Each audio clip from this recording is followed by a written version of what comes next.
नमस्कार। विविधा story time में आपका स्वागत है। अभी पिछले दिनों में हमने एक उड़ने वाले घोड़े पेगासस की कहानी सुनी थी। आज हम एक और घोड़े की कहानी सुनेंगे, लेकिन उड़ने वाला नहीं, एक काठ का घोड़ा है, लकड़ी का घोड़ा। तो देखिए इस लकड़ी के घोड़े ने क्या क्या गुल खिलाए। तो किसी देश में एक राजा राज करता था। तो उसके 3 बेटियां थी बड़ी सुंदर राजकुमारियां, और एक लड़का था राजकुमार। तो एक दिन उसके दरबार में 3 लोग आए। तो एक तो काफ़ी यंग था, 18-20 साल का लड़का था। एक नौजवान था, और एक बूढ़ा था।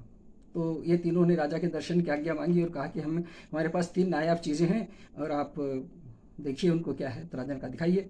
तो जो सबसे छोटा था उसने कहा कि मेरे पास एक सोने का मोर है। तो ये क्या करता है कि ये हर घंटे में, जब जैसे 1 बजे 2 बजे, तो हर घंटे में ये पंख फड़फड़ाता अपने और आवाज़ निकालता, मोर की आवाज़ निकालता है। तो अब अच्छी बात है, वो उनका अच्छा करके दिखाइए। तो करके दिखाया, सचमुच करता था। दूसरा जो था जवान, उसके पास एक सींग था, सिंगा है, जैसे वो तुरही बजाते हैं उस तरीका का। तो उसने कहा मेरे सिंगे की खासियत ये है कि जब भी कोई शत्रु आपके देश के पास आने लगेगा या चोर डाकू आने लगेंगे तो ये बज उठेगा अपने आप। तो वो भी ठीक है, वो भी करके देखा, वो भी ठीक था। जो तीसरा आदमी था, जो बूढ़ा था, अच्छा वो न केवल बूढ़ा था, वो गंजा रगली और बहुत उसकी लाल लाल आंखें थी, और मतलब बड़ा डरावना किस्म की उसकी शक्ल थी। तो उसने कहा कि महाराज इन सबसे बढ़िया चीज़ तो मेरे पास है। भाई क्या है दिखाओ। कि मेरे पास एक घोड़ा है लकड़ी का। कहने लकड़ी का घोड़ा, लकड़ी का घोड़ा क्या, ये क्या कमाल है। कहने लगा आप देखिए इसका कमाल। आबनूस का बना हुआ था, काले रंग, काली लकड़ी जो होती है उसका। तो उसने कहा कि देखिए इसके बाएं तरफ जो घुंटी है, इसको हम घुमाएंगे नॉब जो है, तो ये उड़ने लगेगा। और जो उसने जब ये कहा, तभी तक राजकुमार दौड़ता है और कहने लगा हाँ मैं बैठूंगा, मैं बैठूंगा, मैं घुमाऊंगा। और वो बैठ गया और उसने घंटी घुमाई और उड़ गया। अब उड़ गया तो देखते देखते तो आंखों से ओझल हो गया। अब वो उस राजा ने कहा कि भाई मेरा तो राजकुमार उड़ गया, बता कैसे वापस आएगा वो। तो कहने लगे महाराज मैं उसको बताने ही वाला था कि दाहिनी तरफ की जो घुंडी है उसको घुमाने से वो नीचे आ सकता है, लेकिन अब वो तो मैंने बता ही नहीं सका, इसके पहले वो उड़ गए। तो फिर कहने लगे कोई बात नहीं, आप चिंता मत कीजिए, अपने होशियार हैं वो ढूंढी निकालेंगे। अब मतलब कॉमन सेंस से निकाल लेंगे, भाई बाई तरफ से उड़ता है तो दाई तरफ से जो करेगा हो ही जाएगा। तो राजा ने कहा नहीं मैं नहीं जानता, जब तक मेरा बेटा वापस नहीं आता उसको जेल में डलवा दिया। अब ये राजकुमार अपना उस घोड़े पे उड़ता उड़ता, उसको भी समझ में नहीं आया कि कैसे, वो तो ऊपर ही ऊपर उड़ता ही जा रहा था। तो उसको समझ में नहीं आया कि कैसे मतलब इसको मैं नीचे उतारूं। पर ढूंढ ढांड के उसने फिर वही दाहिनी तरफ की घुंडी घुमाई, तो धीरे धीरे घोड़ा नीचे उतरने लगा। तो उतरा कहाँ, काफ़ी देश इधर उधर, मतलब कभी घाटी और समुद्र और कई देश पार करते हुए उड़ गया था वो घोड़ा। तो उसने देखा कि एक बहुत बड़ा वो है, बहुत बड़ा मतलब महल था, तो किसी बहुत बड़ा भवन है। तो उसने सोचा यहाँ इसके छत पे उसको उतारता हूँ। उसको उतारा तो वैसे बड़ी तेज़ी से आया घोड़ा नीचे, लेकिन उसे बड़े आराम से उतर गया। तो वहाँ उसने क्या देखा कि वो कुछ बड़ी लड़कियाँ की हंसने खिलखिलाने की आवाज़ आ रही थी। उसमें जो एक लड़की थी बड़ी सुंदर थी, वो राजकुमारी थी असल में। तो बस इसने राजकुमारी को देखा और राजकुमारी ने इसको देखा, तो इन दोनों के बीच में तो प्रेम हो गया।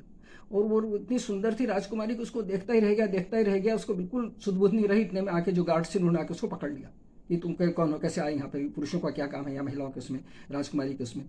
और फिर पकड़ के राजा के पास ले गए उसको। तो राजा ने कहा तुम कौन हो, कैसे तुम्हारी हिम्मत हुई कि मेरे बिना बुलाए तुम यहाँ आ गए और इस तरह मेरी लड़की को तुमने देखा।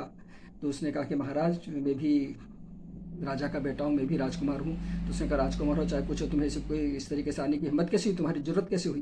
तो कल मतलब तुमको हमारी सेना से लड़ना पड़ेगा। तो उसने कहा ठीक है, आप चाहे तो मुझे मरवा दें चाहे कुछ हो, लेकिन मैं तो आपकी बेटी से प्रेम करता हूँ और उसको मैं लेकर जाऊँगा। उसने कहा ठीक है, पहले तुम मेरी सेना से लड़ो। तो उसने कहा हाँ लड़ूंगा। तो अब अकेला कैसे लड़ेगा सेना से, लोगों को बड़ा अचरज हुआ। तो उसने कहा अच्छा आप सुबह अपनी सेनाओं को भेजिए मेरे साथ लड़ने के लिए। मैदान में गए तो सारे घुड़सवार अपने तीर तलवार भाले सब लेकर आ गए।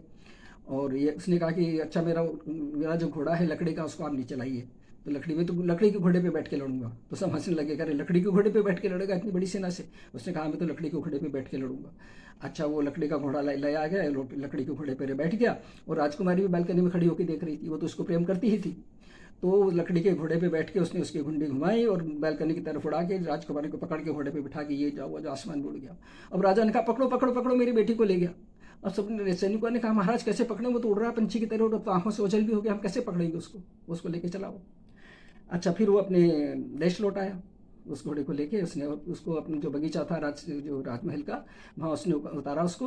और एक वो वहाँ बड़ा सुंदर शामियाना लगा हुआ था। तो उसने राजकुमारी से कहा कि तुम यहाँ बैठो और मैं अभी अंदर जाके सबको खबर करता हूँ कि मैं आ गया हूँ, और सब लोग मेरे उसमें परेशान भी होंगे क्योंकि मैं उड़ गया था, और सब जैसा तुम्हारा सम्मान होना चाहिए राजसी वैसा मैं तुम्हारा इंतजाम करके आता हूँ, फिर तुम तब तक यहाँ रहो। घोड़ा भी उसने वहीं छोड़ा, राजकुमारी को छोड़ के अंदर चला गया।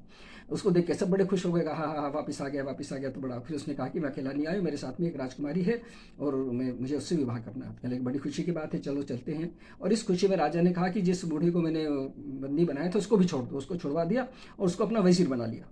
अब वजीर तो बना दिया, लेकिन उसके मन में तो बड़ी राजा के प्रति घृणा थी और बदला लेना चाहता था क्योंकि उसको जेल में डाला था। तो जब तक ये अपना तैयारी वैयारी कर रहे थे तो पहुंच गया वहाँ पे बगीचे में जहाँ राजकुमारी बैठी हुई थी, और उससे कहा कि देखिए राजकुमारी जी, मैं यहाँ का वजीर हूँ और मुझे उन्होंने राजकुमार ने आपको लेने के लिए भेजा है, तो आप इस लकड़ी के घोड़े पे बैठ जाइए, मैं आपको ले चलता हूँ। तो उसने कहा ठीक। वो बैठ गई, उसको उसको क्या पता था। वो बैठ गई और वो तो लेके उड़ गया उसको, बूढ़ा उस घोड़े पे बैठ के। और जब राजकुमार सब राती वारती का सामान लेकर दास दासियों के साथ आया वहाँ, तब तक तो न राजकुमारी थी न घोड़ा था, और न ही वो। तभी पता चला कि वजीर भी गायब है, तो समझ गए कि वही ले गया है। अब ढूंढने चला भाई, उसको ढूंढने चला, अब ढूंढेगा उसको। अब कहाँ, शहर शहर, गांव गांव, देश के देश ढूंढता चला, तो कहीं उसका खबर नहीं मिली, पता नहीं चली, न तो लकड़ी के घोड़े की कोई खबर मिली, न उस आदमी की, न राजकुमारी की। तो जब वो ग्रीस देश में पहुंचा तो उसको ये सुनने में आया कि लोग सब चर्चा कर रहे थे कि भाई वो राजा घूमने गए थे तो उनको एक आदमी मिला जो एक लड़की को जबरन एक लकड़ी के घोड़े पे बिठा रहा था, और वो लड़की बैठ नहीं रही थी। फिर राजा ने पूछा क्या बात है, तो उसने कहा ये मेरी पत्नी। उसने कहा नहीं, मैं इसकी पत्नी वत्नी नहीं, ये बदमाश है, मुझे जबरन बिठा रहा है। तो राजा ने उसको, बूढ़े को तो मरवा दिया, और उसको लकड़ी के घोड़े को राजकुमारी को लेके अपने ले आया महल में। वो बड़ी सुंदर थी, वो उससे शादी करना चाहता था, लेकिन वो राजकुमारी तो बीमार पड़ गई, न खाती थी न पीती थी, बस हर वक्त रोती रहती थी और बिल्कुल मरणासन्न हो गई। तो अब क्या करें। तो ये जब इसने सुना, राजकुमार ने, उस देश में कैसी ऐसी बात है, तुरंत समझ गया कि राजकुमारी वही है और बूढ़ा वही रहा होगा, लकड़ी का घोड़ा होगा, बिल्कुल समझ गया। तब इसने, फिर राजा ने मुनादी करवा दी कि भाई जो भी राजकुमारी को ठीक करेगा उसको मैं अपना आधा राज्य दे दूंगा। तो उसने, जब ये सब कई डॉक्टर वैद्य आए, सब वो ठीक ही ना हुई, तो ये गया, फिर ये हकीम वैद्य का वेश बना के गया, और उसने देखा तो राजकुमारी थी, इसे पहचान गया वो। तो उसने कहा कि राजकुमारी तुम ऐसा मुंह फेर के लेटी हुई थी, किसी को देख नहीं रही थी। तो उसने कहा कि देखिए महाराज, आप सब लोग बाहर जाइए, मुझे इनकी जांच करने दीजिए अच्छे से। तो जब सब बाहर चले गए तो उसने राजकुमारी से कहा कि देखो मैं हूँ तुम्हारा राजकुमार। तो बड़ी खुश हो गई, खुश होकर उठ के बैठ गई। फिर उसने सबको बुलाया कि देखिए देखिए, मेरे थोड़े से इलाज से इनका नाड़ी देखी मैंने, उतने उतने से देखिए उठ के बैठ गई, ठीक हो गई हैं, कल हम इनका पूरा इलाज कर देंगे।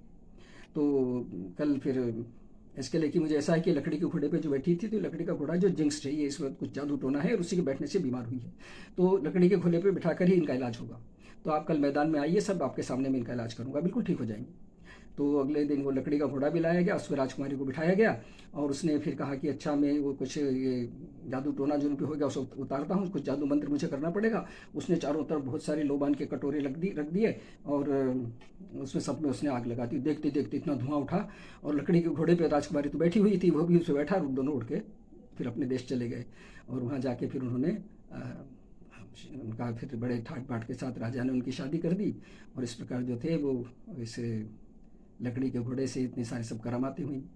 अगर आपको ये कहानी पसंद आई हो तो आप इसे लाइक कीजिए, शेयर कीजिए, और मेरे चैनल को सब्सक्राइब अवश्य कीजिए। फिर मिलते हैं अगली कहानी, अगले वीडियो में अगली कहानी के साथ। तब तक के लिए धन्यवाद।